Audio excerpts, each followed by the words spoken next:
Hi, my name is Trina Schuyler, and my Blackfoot name is Seikamayafdoa, which means heard from across the room.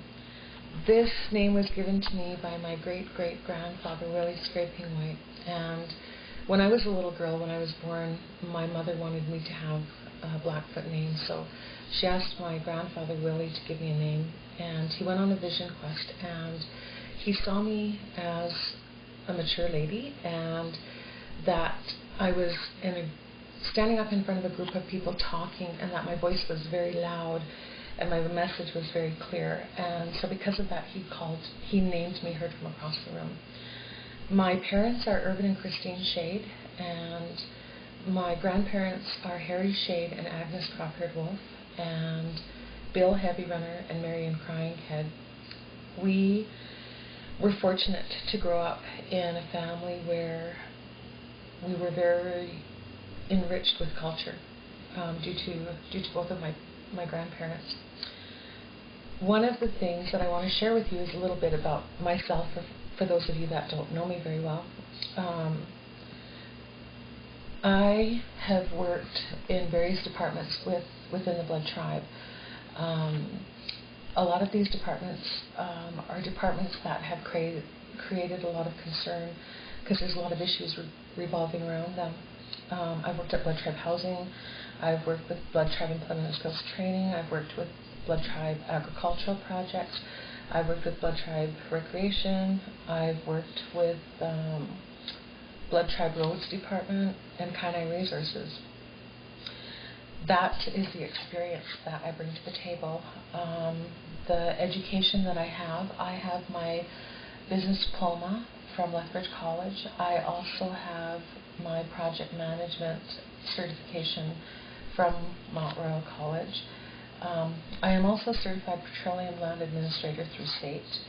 I am a certified addictions counselor through the Nietzsche Training Institute, and I am also a stats analyst, and I got that through Stats Canada. And we're all aware of the issues regarding the reserve. We talk about them all the time. We sit down with our family, we talk about different issues regarding housing or employment. We have coffee with our friends, and we talk about the different challenges and the violence on our reserve. We're on the phone talking with our best friend, and we're talking about the different types of addictions and how they're affecting our lives.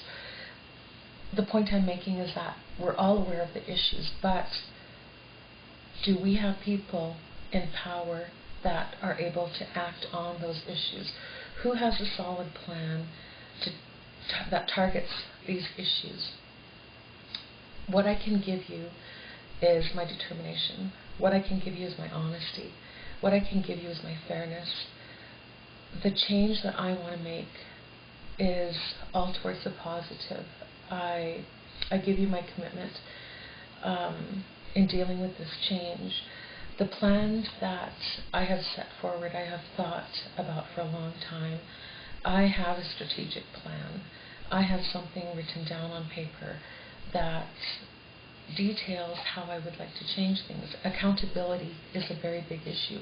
We need to pull politics out of administration and make senior management and upper management and directors and managers responsible and accountable for their actions and inactions without having chief and council involved in their decision making, so that we're putting the power back to the people and we're making them accountable for those decisions that they are making. With employment, I did work with employment for the last 10 years at B-Test, and one of the challenges that I faced there was that I was not in a position to make change. I was not in a position. What I did was I would provide proposals for employment programs, and it was beyond my control to determine whether or not we would pursue those programs or shelve them. And having that history behind me and knowing about the labor code, knowing about our funding, and knowing what kind of partnerships are out there, and knowing who does want to jump in and partner with the tribe, it makes me very excited to know that I could be a member of Chief and Council, and I could advocate for us on that behalf because I have the background to do that. My hands were tied before, and I'm asking you to support me because that is one of the main goals that I have is employment. The whole issue of housing, we can spend a whole day talking about housing issues from maintenance to housing selection. There are so many issues regarding housing. One of the things that we need to do is we need to reevaluate the structure of housing. We need input from the community and really determine what is a fair process of housing selection and build up tools based on that feedback. I don't want to take up too much of your time. I appreciate you looking at this YouTube page, and I know that there's a lot of young people that can't make it to forums, and I guess that's the audience that I'm trying to hit right now are those people that haven't had the chance to go out and get to a forum and hear what the candidates have to say. I share this with you. I'm young enough to know what the issues are regarding our youth. I have a son who is 18 years old. I'm 42 years old, but I am old enough, and I've had the technical training, and I've also had the cultural training, and I've also have the experience to make a change, to make a knowledgeable change, and put my knowledge and experience to use in this election. Support me, and I thank you for that.